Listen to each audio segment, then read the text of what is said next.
बंगाल में all India Trinamool Congress की प्रदेश युवा अध्यक्ष होने के नाते मुझे हर दिन कई नौजवानों से बात करनी पड़ती है। वो मुझे ये पूछते हैं कि मोदी जी ने हर साल 2 करोड़ नौकरी का वादा किया था, अर्थात 10 साल में 20 करोड़ नौकरी। उन नौकरियों का क्या हुआ, उन वादे का क्या हुआ? मैं बस उन्हें यही कह पाती हूँ कि पत्ते तो झड़ते हैं, उठाता है कोई कोई, वादे तो सभी करते हैं, निभाता है कोई कोई। Ma'am, as per the latest report by CMIE, the unemployment rate has risen to 9.2% in June 2024 as compared to 4.9% in 2013-2014. Female unemployment rate is much higher at 18.5% in June 2024 as compared to 7.7% 2013-14. Around 37% of working women are unpaid. In rural areas, this figure is at a horrific 43%. प्रधानमंत्री जी बोलते हैं सबका साथ, सबका विकास, सबका विश्वास। अगर ऐसा ही है तो भारत के लोग आज देश छोड़ के क्यों जा रहे हैं? 2018 से लेके 2023 के बीच 6,70,000 भारतीय ने अपनी नागरिकता त्याग दी। सिर्फ 2022 में ये संख्या करीबन 2,25,000 की थी। In 2022 alone, 7,500 high net worth individuals with a net worth of more than 8.3 crore or more left India. नवंबर 2022 से सितंबर 2023 सिर्फ 10 महीने में 96,917 Indians were arrested attempting to cross the United States illegally. Modi ji कहते हैं कि वो सबके साथ है, मगर ये आंकड़े बोलते हैं जो सबका होता है वो किसी का नहीं होता। और बंगाल के साथ तो कुछ अलग ही रिश्ता है इनका। The relationship is that of quid pro को, ठुकरा के मेरा प्यार मेरा इंतकाम देखेगी। मतलब वोट है तो नोट है और वोट नहीं तो नोट नहीं। अनएम्प्लॉयमेंट के विषय में बातचीत हुई थी। अनएम्प्लॉयमेंट का रिकॉर्ड यहां मैं स्ट्रेट रखना चाहता हूं। RBI KLEMS, capital labour energy material और सर्विसेज, इसके माध्यम से देश का एम्प्लॉयमेंट निर्धारित होता है। मैं आपको यहां आंकड़े दे दूं, जहां 2004 से 14 के बीच जब यूपीए की सरकार थी तो मात्र 2.9 करोड़ नौकरी दी गई थी। वही मोदी जी के 10 वर्ष के कालखंड में 2014 से 2024 के बीच 17 करोड़ की नौकरी दी गई है। 2.9 करोड़ वर्सेस 17 करोड़। यूपीए की कार्यकाल में एम्प्लॉयमेंट का ग्रोथ रेट मात्र 6% था और वही मोदी जी के कार्यकाल में 10 वर्षों से एम्प्लॉयमेंट का रेट 6% से बढ़ के 36%, 36% हुआ है। और कल राहुल गांधी बोल रहे थे कि यूपीए भी फेल हुई, एनडीए भी फेल हुई। अरे राहुल जी, यूपीए तो फेल हुई, आप फेल हुए, मतलब यूपीए वो आप जो है वो 8 तारीख को फेल होगी। आप तो फेल हुए ही हुए हैं, मगर हम डिस्टिंक्शन के साथ पास हुए हैं, डिस्टिंक्शन के साथ। युवाओं के बारे में राहुल जी बोल रहे थे।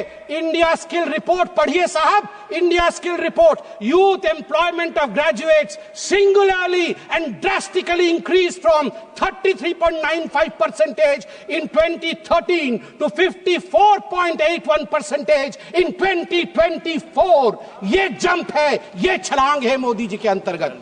सभापति महोदय, अधिक समय नहीं लूंगा। मैं आपको 2 और छोटे छोटे विषय हैं, गंभीर विषय है, वो रखना चाहता हूं। एक विषय है चीन को लेकर। चीन को लेकर कहा गया कि आर्मी और प्रधानमंत्री के बीच कहीं ना कहीं संबंध खराब है। चीन को लेकर कहा गया कि हमारी जमीन हड़प ली चीन ने। 38,000 वर्ग किलोमीटर, 38,000 स्क्वायर किलोमीटर भारतवर्ष का जमीन चचा नेहरू ने चीन को दिया था।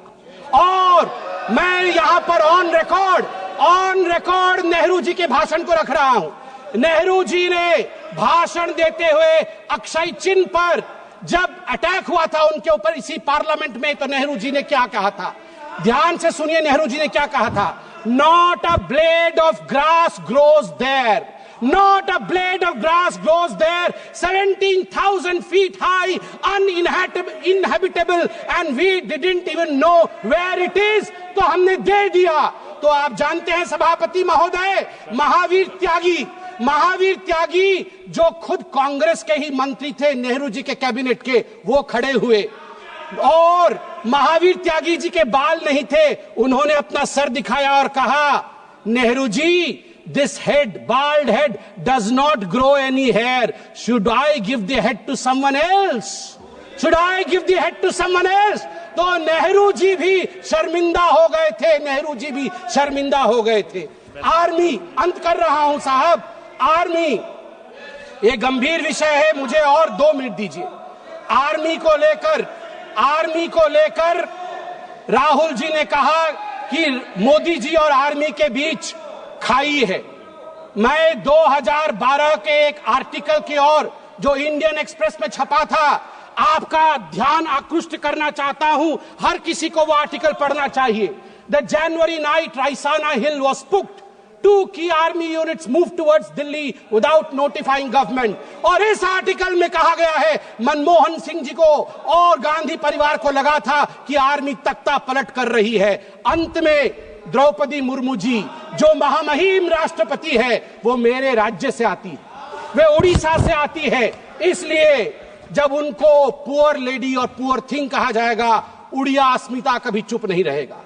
मैं बोलूंगा, ऐ जगदम्ब मदम्ब कदम्ब हवन प्रियवासिनी हासरते शिखरि शिरोमणि तुंग हिमालय शृंग निजालय मध्यगते मधु मधुरे मधु कैटभ भंजिनी रासरते जय जय हे महिषासुर मर्दिनी रम्य कपर्दिनी शैलसुते, रम्य कपर्दिनी शैलसुते। भारत की नारी दुर्गा है और यहां शिव जी की बात राहुल जी करते हैं। आदि देव शिव है, आद्य शक्ति मां दुर्गा है। याद रखिए, हमारी राष्ट्रपति आदिवासी है, आदि काल से जिसके ऊपर जल, जमीन और इस पूरे जंगल का आशीर्वाद हो, उनको बेचारा कहना उचित नहीं है। और याद रखिए, जगन्नाथ जी की भूमि से आती है। द्रौपदी मुर्मू जी जगन्नाथ जी की भक्त है और जगन्नाथ महाप्रभु जिसके पीछे खड़े हैं, वो भक्त कभी बेचारा नहीं हो सकता है।